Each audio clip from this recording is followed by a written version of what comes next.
இருக்கும். இப்போ எங்களை மாதிரி மீடியா பர்சன்ஸ் நாங்க வந்து ஃபுல் டைமும் சொல்றோம், ஃப்ரீலான்சரும் சொல்றோம். ஸோ எங்களை மாதிரியான ஆட்களுக்கு கவர்மெண்ட்ல இப்போ நாங்க லோன் வாங்கினோம்னா பேசிக்கலா என்னென்ன விஷயங்கள் வேணும்?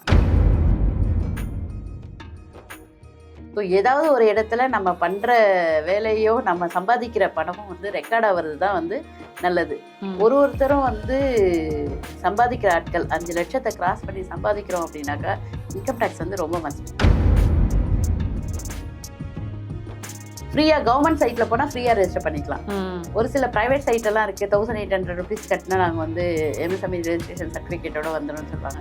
பட் இது வந்து ஆக்சுவலி கவர்மெண்ட் சைட்டில் போனால் ஃப்ரீ, 0 காஸ்ட்.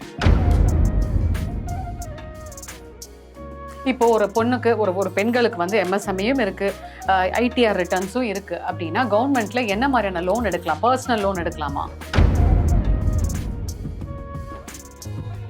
நீங்க எத்தனையோ பேரை பார்த்துருப்பீங்க.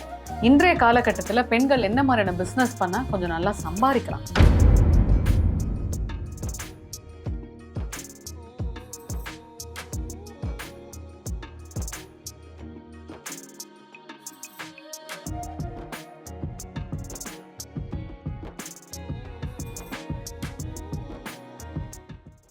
இப்போ வந்து பிரைவேட்ல போய் இப்போ ஒருத்தவங்க லோன் எடுக்கிறாங்கன்னா அவங்களால அந்த வட்டியை கட்ட முடியாது. அதையும் மீறி நிறைய பேர் வந்து எங்களை மாதிரி நாட்கள் வந்து நாங்கள் பிரைவேட்ல பேங்க்ல எல்லாம் லோன் எடுத்து கட்டிட்டு தான் இருக்கோம். இப்போ கவர்மெண்ட்ல வந்து லோன் எடுக்கணும், அதாவது நேஷனலைஸ்டு பேங்க்ல எல்லாம் நம்ம லோன் எடுக்கணும்னா ஃபர்ஸ்ட் இப்போ ஐடி பீப்புளோ இல்லை ஒர்க்கிங் பீப்புளோ அவங்களுக்கு சேலரி வந்து அக்கௌண்ட்ல கிரெடிட் ஆகும், சேலரி ஸ்லிப் வச்சிருப்பாங்க, பிரச்சனை இல்லை. பிசினஸ் பண்றவங்களுக்கு ஐடிஆர் இருக்கும். இப்போ எங்களை மாதிரி மீடியா பர்சன்ஸ் நாங்க வந்து ஃபுல் டைமும் சொல்றோம், ஃப்ரீலான்சரும் சொல்றோம். ஸோ எங்களை மாதிரியான ஆட்களுக்கு கவர்மெண்ட்ல இப்போ நாங்க லோன் வாங்கினோம்னா பேசிக்கலா என்னென்ன விஷயங்கள் வேணும்? இப்போ மீடியா பர்சன்ஸ் இருக்கும்போது ஒரு ஸ்டுடியோ வைக்க போறேன் நான், எனக்கு அதுக்கான எக்யூப்மெண்ட்ஸ் எல்லாம் வாங்கணும், ஸ்டுடியோ செட்டப் பண்றதுக்கு எக்யூப்மெண்ட்ஸ் வேணும். அப்படின்னும் போது ஹை-எண்ட் எக்யூப்மெண்ட்னு வரும்போது குறைஞ்ச அளவுக்கு காஸ்ட் பார்த்தீங்கன்னா 10 lakhs கிராஸ் ஆகும். ஹை-எண்ட் எக்யூப்மெண்ட்ஸ், அந்த எக்யூப்மெண்ட்ஸ் எல்லாம் நம்ம வாங்க போறோம், அதுக்கு லோன் கிடைக்கும். நான் கேட்கறது அது இல்ல, ஸ்டுடியோவை தாண்டி இப்போ நான் வந்து சரி ஓகே, இப்போ நான் ஒரு இண்டிபெண்டன்ட் சோல், இப்போ நான் வந்து மீடியால ஆங்கரா ஒர்க் பண்ணிட்டு இருக்கேன் போது எனக்கு வந்து பாத்தீங்கன்னா வந்து இந்த ஐடிஆர் ஃபைல் பண்ணணுமா? ஐடிஆர் ஃபைல் பண்றது ஆங்கரா ஒர்க் எல்லா பர்சனுமே சம்பாதிக்கிறவங்க விமனா இருந்தா 5 lakhs கிராஸ் பண்றோம் அப்படின்னாக்கா ஐடி ஃபைல் பண்றது மஸ்ட். இல்லைனாலும் நம்ம வந்து நில் ரிட்டனாவது நம்ம வந்து ஃபைல் பண்ணணும். எனக்கு வருமானம் இல்லைன்றதையாவது பதிவு பண்ணணும். ஸோ ஒரு வாட்டி பேன் கார்டு எடுத்துட்டோம், ஐடி இன்கம் டேக்ஸ் வந்து ஃபைல் பண்ணிகிட்டே இருக்கோம் அப்படின்னும் போது நடுவில் கேப்லாம் விடக்கூடாது. நம்ம அந்த வருஷம் சம்பாதிக்கவே இல்லை அப்படின்னாலும் நான் சம்பாதிக்கலன்றதை பதிவு பண்ணணும், நில் ரிட்டனாவது பதிவு பண்ணணும். அப்போ தான் வந்து அந்த கண்டினியூட்டி வரும் நமக்கு. போன வருஷத்தை ப்ராஃபிட்டு இந்த வருஷம் வந்து ஓப்பனிங் பேலன்ஸாக காமிப்போம். நம்மளுடைய என்ன சொல்கிறது மூலதனம் என்னன்றதெல்லாம் வந்து ஐடி ஃபைல் பண்ணால் தான் தெரியும். ஸோ நம்ம பண்ணுற வேலைகள் ஏதாவது ஒரு கவர்மெண்ட்டில் ரெக்கார்ட் ஆனால் தான் நம்ம வந்து ஏதாவது ஒரு கடனுக்கு போகிறோம்னாக்கா திருப்பி கட்ட வேண்டியது எப்படி, உங்களுடைய கடனை திருப்பி எப்படி கட்டுவீங்க, அதுக்கான ப்ரூஃப் என்னன்னு பார்த்தீங்கன்னாக்கா இன்கம் டேக்ஸு, ஜிஎஸ்டி தான். இது 2 ஜிஎஸ்டி அப்ளிகபிள் ஆகாதவங்க இன்கம் டேக்ஸ். சேலரி இருக்கிறவங்க கூட பேங்க் கிரெடிட் இருக்கான்னு கேட்குறாங்க. ஸோ கையில் பணமாக சம்பளம் வாங்கினா அவங்களுக்கு வந்து லோன் கிடைக்கிறது கஷ்டமாக இருக்கும். ஸோ ஏதாவது ஒரு இடத்துல நம்ம பண்ணுற வேலையோ நம்ம சம்பாதிக்கிற பணமும் வந்து ரெக்கார்ட் ஆகிறது தான் வந்து நல்லது. ஒருத்தரும் வந்து சம்பாதிக்கிற ஆட்கள் 5 லட்சத்தை கிராஸ் பண்ணி சம்பாதிக்கிறோம் அப்படின்னாக்கா இன்கம் டேக்ஸ் வந்து ரொம்ப மஸ்ட் பண்ணி வச்சு. எம்எஸ்எம்இ நாங்களும் எடுக்கணுமா மேம்? கண்டிப்பாக எடுக்கலாம். எப்படி மேம்? எம்எஸ்எம்இ நீங்கள் ஆங்கரிங் போகிறீங்க, சின்னதாக வேற ஏதாவது பண்ணுறீங்க, அந்த தொழிலை சார்ந்து வேற ஏதாவது பண்ண போறீங்க அப்படின்னாக்கா நீங்களும் எம்எஸ்எம்இ ரெஜிஸ்ட்ரேஷன் பண்ணி. அதனால எனக்கு என்ன ஒரு பெனிஃபிட்? ஒரு சாமானிய மக்களுக்கு என்ன பெனிஃபிட்? சாமானிய மக்களுக்கு அவங்க தொழிலை சார்ந்து தான் எம்எஸ்எம்இ ரெஜிஸ்ட்ரேஷன். என்ன சொல்றது, ஒரு ஜூஸ் ஷாப் வச்சிருக்காங்க அப்படின்னாலும் ஜூஸ் ஷாப்புக்குன்னு ரெஜிஸ்ட்ரேஷன் பண்ணிக்கலாம். நம்ம எம்எஸ்எம்இல ரெஜிஸ்டர் பண்ணும்போது அது கேட்டகரி ஆஃப் இது கேட்கும், என்ன கேட்டகரியில் நீங்கள் வரீங்க. ஜூஸ் ஷாப் வச்சுருக்கோன்னா அது வந்து சேவை, சர்வீஸ் இண்டஸ்ட்ரி. ஸோ அது வந்து நம்ம சர்வீஸ் இண்டஸ்ட்ரின்னு செலக்ட் பண்ணோம். அதில் வந்து கேட்டகரிஸ் வரும். நீ வந்து சர்வீஸ் இண்டஸ்ட்ரின்றத ஹாஸ்பிட்டல் வச்சுருக்கீங்களா, இல்லை வேறு இந்த மாதிரி ரெஸ்டாரண்ட் வச்சுருக்கீங்களா, ஜூஸ் ஷாப்பா, டீ ஷாப்பா, இதெல்லாம் கேட்கும். ஃபுட் சம்மந்தப்பட்டதா இல்லை மெடிக்கல் சம்மந்தப்பட்டதா, அது வந்து லிஸ்ட் வந்து வரும். அது வந்து நம்ம செலக்ட் பண்ணோன்னு சொன்னாக்கா அந்த கேட்டகரியில் நம்ம ரெஜிஸ்டர் ஆயிடுவோம். ஓகே, இப்போ நம்ம வந்து எம்எஸ்எம்இ நான் எடுக்கணும், அப்போ கண்டிப்பாக இப்போ எடுக்கிறதா இருந்தால் எங்களை மாதிரி மீடியா பர்சன்ஸ் எடுக்கிறதா இருந்தால் இப்போ ஒரு ஆங்கருக்கு என்ன மேம் அது செலவாகும்? ஃப்ரீ தான். எம்எஸ்எம்இ வந்து ஆன்லைனில் நம்ம போய் நாமளே நமக்காக ரெஜிஸ்டர் பண்ணிக்கலாம். ஃப்ரீயாக கவர்மெண்ட் சைட்டில் போனால் ஃப்ரீயாக ரெஜிஸ்டர் பண்ணிக்கலாம். ஒரு சில ப்ரைவேட் சைட்டெல்லாம் இருக்குது, 1800 rupees கட்டினா நாங்கள் வந்து எம்எஸ்எம்இ ரெஜிஸ்ட்ரேஷன் சர்டிஃபிகேட்டோட வந்துடும் சொல்லுவாங்க. பட் இது வந்து ஆக்சுவலி கவர்மெண்ட் சைட்டில் போனால் ஃப்ரீ, 0 காஸ்ட். ஓகே, இப்போ எம்எஸ்எம்இ எடுத்ததுக்கு அப்புறம் இப்போ நான் ஒரு மீடியாவில் இருக்கிறவங்க நாங்கள் அப்படின்னு எடுத்துட்டோம்னா, இப்போ அடுத்ததான் நாங்கள் ஒரு பிரியாணி கடை போட போகிறோம், அதே எம்எஸ்எம்இல போடலாமா? அதே எம்எஸ்எம்இல போட்டு ஆட் பண்ணிக்கலாம். ஒரு பிஸ்னஸ் நம்ம ஒரு பேன் கார்டுக்கு ஒரு எம்எஸ்எம்இ லைசன்ஸ் தான், நம்பர் தான். ஆனா அதுல எத்தனை தொழில் வேணாலும் செய்யலாம் நம்ம. அப்படி சொல்லும் போது இன்னொரு பிசினஸ் ஆட் பண்ணிக்கலான்ற ஒரு ஆப்ஷனும் இருக்கும், நம்ம வந்து ஆட் பண்ணிக்கலாம். அதே மாதிரி வேற வேற இடத்துல, இப்போ இந்த இடத்துல நான் வந்து ஸ்டுடியோ வச்சிருக்கேன், இன்னொரு இடத்துல ஒரு பிரியாணி ஷாப் வந்து வேற ஒரு அட்ரஸ்ல பண்றேன் அப்படின்னா அட்ரஸையும் ஆட் பண்ணிக்கலாம். ஓ சூப்பருங்க. ஒருத்தவங்க வந்து எத்தனை பிசினஸ் வேணாலும் பண்ணலாம். ஆனா உதயம் ரெஜிஸ்ட்ரேஷன் நம்பர் வந்து ஒண்ணுதான். இப்போ ஒரு பொண்ணுக்கு ஒரு பெண்களுக்கு வந்து எம்எஸ்எம்இயும் இருக்கு, ஐடிஆர் ரிட்டர்ன்ஸும் இருக்கு அப்படின்னா கவர்மெண்ட்ல என்ன மாதிரியான லோன் எடுக்கலாம்? பர்சனல் லோன் எடுக்கலாமா? பர்சனல் லோன் போறது பாத்தீங்கன்னா ரேட் ஆஃப் இன்ட்ரெஸ்ட் ரொம்ப ஜாஸ்தி. ஒரு தொழில் தொடங்க போறாங்க அப்படின்னு சொன்னாங்க, அவங்களுக்கு பர்சனல் லோன் போடுறது அட்வைசபிள் கிடையாது. ஸோ கவர்மெண்ட் வந்து நிறைய ஸ்கீம்ஸ் கொடுத்துருக்காங்க. ஸோ அதில் நேஷனலைஸ் பேங்க்ல லோனுக்கு போனால் அவங்களுக்கு வட்டியும் கம்மி. இப்போ ஒரு ப்ரைவேட்டாக லோன் எடுக்கிறோன்னு வச்சுக்கோங்க, நம்ம தொழில் செய்கிறோம், அதில் வர லாபத்தை கடன் அடைக்கிறதுக்கு மட்டும்தான் நமக்கு வந்து சரியாக இருக்கும். ஸோ நம்மளுடைய தொழிலை வந்து விரிவுபடுத்துறதுக்கோ இல்லை அதன் மூலமாக நம்ம பயனடைகிறதுக்கோ முடியாது. ஐயோ 1ஆம் தேதி இஎம்ஐ வந்துடும், 3ஆம் தேதி இஎம்ஐ வந்துடும், அந்த இஎம்ஐக்காக சம்பாதிக்கிறதுக்காக ஓடிட்டே இருப்போம். ஸோ இதனால் தொழில் தொடங்குறவங்க வந்து பர்சனல் லோன் போகிறது வந்து அட்வைசபிள் கிடையாது. நீங்கள் எத்தனையோ பேரை பார்த்துருப்பீங்க, இன்றைய காலகட்டத்தில் பெண்கள் என்ன மாதிரியான பிஸ்னஸ் பண்ணால் கொஞ்சம் நல்லா சம்பாதிக்கலாம்? பெண்கள் அதாவது பொட்டிக் வந்து ஒரு நல்ல பிஸ்னஸ். ஃபுட் இண்டஸ்ட்ரி வந்து மிகப்பெரிய, ஏன்னா இப்போ இருக்கிற இது ரஷ்ஷிங் வேர்ல்டில் வந்து யாரும் வந்து வீட்டில் சமைச்சு சாப்பிட்றதில்ல. நிறைய பேரை பார்த்தீங்கன்னா ஸ்விக்கி ஜொமேட்டோ தான் போடுறாங்க. அதுவும் இல்லாமல் அந்த வீட்லேயும் 2 பேரும் வேலைக்கு போகிறவங்களா இருப்பாங்க. ஸோ வயசானவங்க இருப்பாங்க, அவங்களுக்காக அவங்க தேர்ந்து சமைக்க முடியாது, வேலைக்கு போகிறதுனால இவங்களுக்கு டைம் ஸ்பெண்ட் பண்ண முடியாது. ஸோ இந்த மாதிரி ஆட்களுக்கு ஈஸி பண்ணுறதுக்கு ஃபுட் இண்டஸ்ட்ரி ஒரு சின்ன ரெஸ்டாரண்ட் மாதிரியோ இல்லை மெஸ் மாதிரியோ போட்டு டெலிவரி கொடுக்கறது பண்ணலாம். பொட்டிக் அது மட்டும் இப்போ வந்து ரொம்ப ட்ரெண்டிங்காக போகிறதுன்னு பார்த்தீங்கன்னா பிரைடல் அப்படியே அந்த பிளவுஸ் ஸ்டிச்சிங் இருக்கு இல்லையா, அது வந்து ரொம்ப ட்ரெண்டிங்காக போகுது. ஆரி பிளவுசஸ் எல்லாம், பிரைடல் பிளவுசஸ் 1 lakh கொடுத்து பிளவுஸ் தைக்கிறவங்களெல்லாம் பார்த்துருக்கேன் நான். கொழுப்பு மேம். 1 lakh கொடுத்து பிளவுஸ் தைக்கிறவங்கள பார்த்துருக்கேன். அதுல என்னதான் இருக்கும் அப்படின்னு பார்த்தா ஒரு என்ன சொல்றது, ஒரு ஈவெண்ட்டே அந்த பிளவுஸ்ல கொண்டு வந்து வச்சிருவாங்க.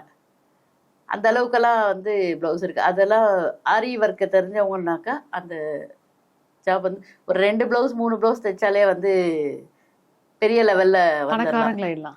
எனக்கு தெரிஞ்சு மூலக்கடையில ஒரு சின்னதா ஒருத்தவங்க ஒரு டெய்லரிங் ஷாப் ஆரம்பிச்சு அதுல ஸ்டார்ட் பண்ணாங்க. அப்புறம் ஒன்னொன்னா ஆட் பண்ணிட்டே வந்தாங்க. எம்ப்ராய்டரி, டிசைனர் பிளவுஸு, இதை மாதிரி ஆட் பண்ணி வச்சு ஆரி பிளவுஸ் வச்சு இப்போ அவங்க கிட்ட வேலை பார்க்குறவங்க பார்த்தீங்கன்னா 15 பேர் வேலை பார்க்குறாங்க. நம்ம மேரேஜ்க்கு இல்லை ஏதாவது ஒரு ஈவெண்ட்டுக்கு ப்ளவுஸ் தைக்கணும் அப்படின்னு சொல்லி கொண்டு போய் கொடுத்தோன்னு வச்சுக்கோங்களேன், 3 மாதத்துக்கு முன்னாடி அவங்களுக்கு கொடுத்துடணும். அட்வான்ஸ் புக்கிங் டைமே இருக்கிறது இல்லை அவங்களுக்கு. ஸோ அவங்களுடைய வளர்ச்சி வந்து ரொம்ப நல்ல வளர்ச்சி தான். நான் பார்த்து கண்ணு முன்னாடி அவங்க வளர்ந்தவங்க பெரிய இப்போ வீடு வாங்கிட்டாங்க, இந்த ஸ்டிச்சிங் யூனிட் வைக்கிறதுக்குனே ஒரு இடம் வாங்கிட்டாங்க. ஸோ ஹார்ட் ஒர்க்கு பண்ணி நல்லா வந்திருக்காங்க. ஸோ அந்த தொழில் வந்து ரொம்ப என்ன சொல்றது, லாபகரமான தொழிலாக இருக்கு. அதுக்கப்புறம் பார்த்தீங்கன்னா ஃபுட் இண்டஸ்ட்ரி சொல்லிட்டேன்.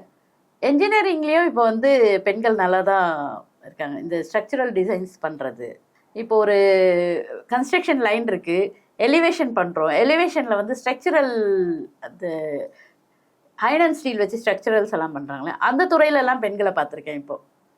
ஸோ ரொம்ப சக்ஸஸ்ஃபுல்லாக பண்ணிட்டு இருக்காங்க. இன்னும் ஒரு சின்ன சந்தேகம் மேம், இப்போ வாங்கி விற்கிறது நிறைய பெண்களுக்கு வந்து அவங்களால வந்து ஓனா மேனுஃபேக்சரிங் பண்ண முடியாது, டைம் எல்லாம் இருக்காது.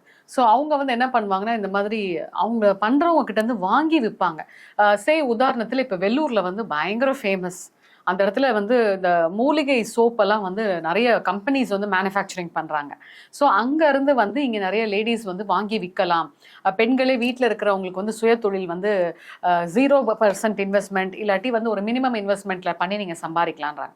இப்போ ஒரு வீட்டில் பார்த்துட்டு இருக்க ஒரு லேடிஸ் வந்து அந்த மாதிரி வாங்கி விற்கணும்னா அதுக்கு என்னென்ன ப்ரொசீஜர்னு பார்த்தீங்கன்னாக்கா, அவங்கக்கிட்ட இன்வெஸ்ட்மெண்ட் இருந்தால் ஆன்லைன் பண்றது இருக்காங்க. அதாவது உங்ககிட்ட ஆர்டர் அது இல்ல, எடுத்து அங்க இவங்க ஆர்டர் வாங்கி அது வந்து நம்ம மூலதனம் தேவை. ஆமா தேவையில்லை. இப்போ நீங்க தான் வந்து வெள்ளூர்ல சோப் மேனுஃபேக்சரர், நான் வந்து இங்க இருக்கிற ஒரு சாமானிய மக்கள், நான் வந்து உங்ககிட்ட வந்து ஒரு 20,000க்கு சோப்பு வாங்குறேன், புரியுதுங்களா? அதை நான் வித்து உங்களுக்கு வந்து நான் சம்பாரிச்சு வரதுல அந்த ப்ராஃபிட் தான் என்னது. இப்போ நான் உங்ககிட்ட வந்து நான் வந்து 20,000 ரூபாய்க்கு வாங்க போறேன்னா நான் கவர்மெண்ட் கிட்ட போய் என்ன ஹெல்ப் கேட்கலாம்? தாராளமா வந்து யுஐஜிபி ஸ்கீம்ல நம்ம அப்ளை பண்ணிக்கலாம். 20,000 லோனு. அதுல வந்து பாத்தீங்கன்னாக்கா உங்களுடைய முதலீடுன்னு 5% இருக்கணும். 20,000த்துல 5% உங்களுடைய முதலீடு, 20,000த்துல 25% கவர்மெண்ட் உங்களுக்கு ஃப்ரீயா கொடுக்குது. பேலன்ஸ் தான் வந்து நம்ம 70%. ஆமா, பேலன்ஸ் தான் லோனு. அந்த லோனை வந்து உங்களுக்கு ஓடி எப்படி நம்ம யூஸ் பண்றோம், கேஷ் கிரெடிட்னு சொல்லுவாங்க. Current account. ஒரு சின்ன விஷயம், நிறைய பெண்களுக்கு பாவம் ஓடினால என்னன்னு தெரியாது. ஏன்னா சில பேர் சொல்லுவாங்க கரண்ட் அக்கௌண்ட் வச்சிருக்கீங்களா, இதுல நீங்க ஓடி இது வாங்கிக்கலாம் வாங்க. ஃபர்ஸ்ட் அப்படின்னா என்னன்னு மக்களுக்கு சொல்லுங்க. அது வந்து கரண்ட் அக்கௌண்ட்ன்றது நம்ம பணத்தை பேங்க்ல வச்சு நம்ம யூஸ் பண்றது, நம்ம பணத்தை நம்ம யூஸ் பண்றது. ஓடின்னு சொல்றது ஓவர் டிராஃப்ட்னு சொல்லுவாங்க. ஓவர் டிராஃப்ட் என்னன்னா, ஒரு சின்னதா தொழில் பண்றோம், கரண்ட் அக்கௌண்ட்ல நல்ல டிரான்சாக்ஷன் பண்ணிட்டு இருக்கோம் அந்த தொழில் சார்ந்து, அவங்களுக்கு ஒரு அவசர தேவை இருக்கு, இந்த மாதிரி ஒரு பொருள் வாங்கணும், இல்லை ஒரு சின்ன டெண்டர் அட்டன் பண்ணுறோம், ஒரு 50,000 ரூபாய் தேவை, நான் வந்து ஒரு வருஷமா நல்லா தான் டிரான்சாக்ஷன் பண்ணிட்டு இருக்கேன், ஒரு வருஷத்துல ஒரு 5-6 லட்சம் வரைக்கும் என்னுடைய கரண்ட் அக்கௌண்ட்ல டிரான்சாக்ஷன் பண்ணிட்டு இருக்கேன், 50,000 ரூபாய் எனக்கு அவசரமா தேவை அப்படின்னா பேங்க் மேனேஜரை மீட் பண்ணி, சார் இந்த மாதிரி நான் இந்த தொழில் பண்ணுறேன், எனக்கு இந்த அளவுக்கு டிரான்சாக்ஷன்ஸ் இருக்கு, ஒரு 50,000 ரூபாய் ஒரு 10 நாளைக்கு மட்டும் எனக்கு வந்து தேவையா இருக்கு, அதை வந்து நான் திருப்பி அடைச்சிடுறேன் 10 நாள்ல அப்படின்னு சொன்னா ஓவர் டிராஃப்ட் ஃபெசிலிட்டி வந்து கரண்ட் அக்கௌண்ட்ல ஓவர் டிராஃப்ட் ஃபெசிலிட்டி, அதாவது 50,000 உனக்கு கொடுப்பாங்க. நீங்க அத மாதிரி 10 நாள்ல அதுக்கான இன்ட்ரெஸ்டோட சேர்த்து திருப்பி கட்டணும். 10 நாள்ல கொடுக்க முடியலன்னா அதை வந்து வட்டியை கட்டிட்டே வரணும். நம்ம வந்து இந்த 10 நாள் சொல்லி எடுக்கிறதுனா 10 நாள்ல நம்ம கட்டிடணும். மேக்சிமம் 1 மாசம் வரைக்கும் டைம் எடுத்து அதை கட்டிடலாம்.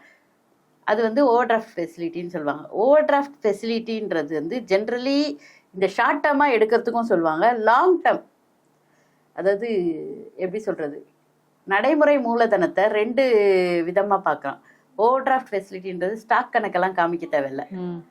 பெரிய பிஸ்னஸ் இருக்கு, ஒரு 1 கோடி ரூபாய் பிஸ்னஸ் பண்றேன், எனக்கு வந்து ஒரு 25 லட்சம் ரூபாய் கடன் ஓவர் டிராஃப்ட் ஃபெசிலிட்டியில வேணும், ஆனா என்னால ஸ்டாக் எல்லாம் மெயின்டைன் பண்ண முடியாது அப்படின்றவங்க ஓவர் டிராஃப்ட் ஃபெசிலிட்டி எடுத்துக்குவாங்க. ஓவர் டிராஃப்ட் ஃபெசிலிட்டிக்கு வந்து வட்டி விகிதம் கொஞ்சம் ஜாஸ்தி.